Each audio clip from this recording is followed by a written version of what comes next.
Hey guys, it's Miss Campbell and Luke here. We had a request to finish the book, so we're going to go ahead and finish it to you. So that way, over the weekend, if you want to take an AR test, you can. Hope you got outside at some point today as well. We waited until the sun kind of went down and it was a little windy, but it's all right. We're going to see what happened to it. So if you'll remember the last time when we left, Vladikov had just dropped the clover down into the big pile in the big field of closers. On there for the parents? No. I'll find it, cried Horton. I'll find it or bust. I shall find my friends on my small speck of dust. So again, remember the writing challenge. So how close is this to what really happened?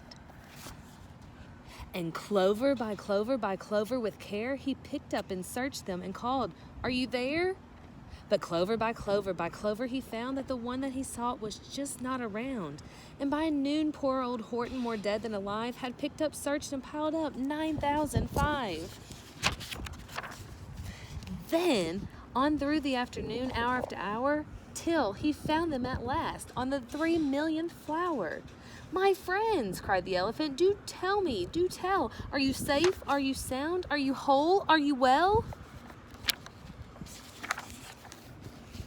From down on the speck came the voice of the mayor. "We've really had trouble, much more than our share. When that black-bottomed birdie let go and we dropped, we landed so hard that our clocks have all stopped. Our teapots are broken, our rocking chairs smashed, our bicycle tires are blew up when we crashed. So Horton, please," pleaded the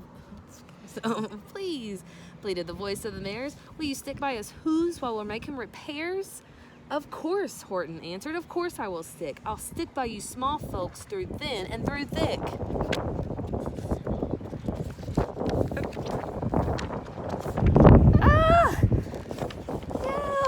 Help! Oh wait, that was already in the story, wasn't it? "Humph," humped a voice. "For almost 2 days you've run wild and insisted on chatting with persons who've never existed. Such carrying-ons in our peaceable jungle. We've had quite enough of your bellowing bungle. And I'm here to state," snapped the big kangaroo, "that your silly nonsensical game is all through." And the young kangaroo in her pouch said, "Me too." With the help of the Wickersham brothers and dozens of Wickersham uncles and Wickersham cousins and Wickersham in-laws whose help I've engaged, you're going to be roped and you're going to be caged. And as for your dust speck, ha! That we shall boil in a hot steaming kettle of bezelnut oil. "Boil it?" gasped Horton. "Oh, that you can't do. It's all full of persons. They'll prove it to you." Mr. Mayor, cried Horton. "Mr. Mayor, you've got to prove now that you really are there. So call a big meeting, get everyone there, out. Make every who holler, make every who shout, make every who scream. If you don't, every who is going to end up in a bezelnut stew." And down on the dust speck, the little scared mayor quick called a big meeting in the Whoville town square, and his people cried loudly. They cried out in fear, "We are here, we are here, we are here, we are here." The elephant smiled. "That was clear as a bell. Your kangaroo surely heard that very well." "All I heard," snapped the big kangaroo, "was the breeze and the faint sound of wind through the far distant trees. I heard no small voices, and you didn't either." And the young kangaroo in her pouch said, "Me neither." "Grab him," they shouted, "and cage the big dope. Lasso his stomach with 10 miles of rope. Tie the knots tight so he'll never shake loose. Then dunk that dumb smeck in the bezelnut juice." Horton fought back with great vigor and vim, but the Wickersham gang was too many for him.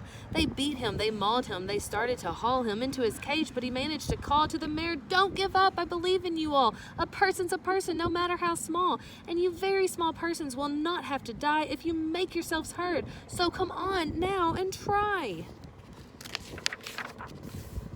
The mayor grabbed a tom-tom, he started to smack it, and all over Whoville they whooped up a racket. They rattled tin kettles, they beat on brass pans, on garbage-pail tops and old cranberry cans. They blew on bazookas and old blasted great toots, on clarinets, oompas and boompas and flutes.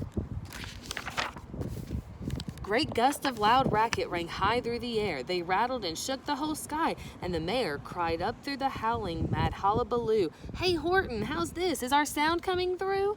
And Horton called back, I can hear you just fine, but the kangaroo's ears just aren't as strong, quite like mine. And they don't hear a thing. Are you sure all your boys are doing their best? Are they all making noise?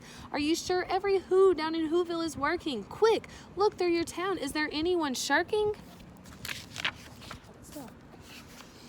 Through the town rushed the mare from the east to the west, but everyone seemed to be doing their best. Everyone seemed to be yipping or yapping. Everyone seemed to be beeping or bipping.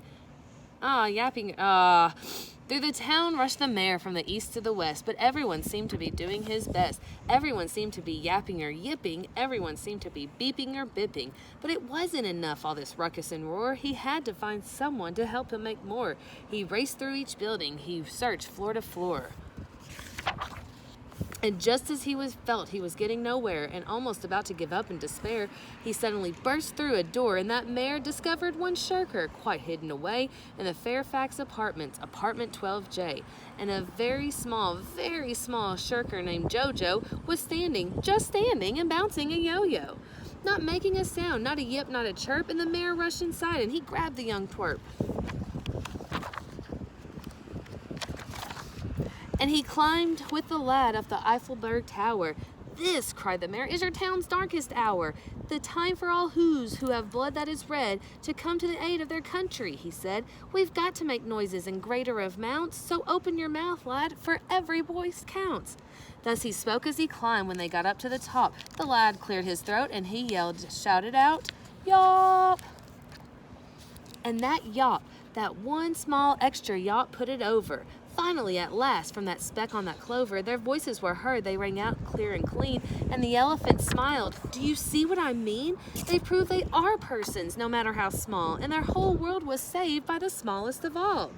How true, yes, how true, said the big kangaroo. And from now on, you know what I'm planning to do? From now on, I'm going to protect them with you. And the young kangaroo in her pouch said, Me too. From sun in the summer, from rain in its fallish, I'm going to protect them, no matter how smallish. All right, guys, I'll post the AR test number in the comments below. The theme of that story, remember, everybody always could use some kindness in their lives, right? All right, guys, we'll catch you next time.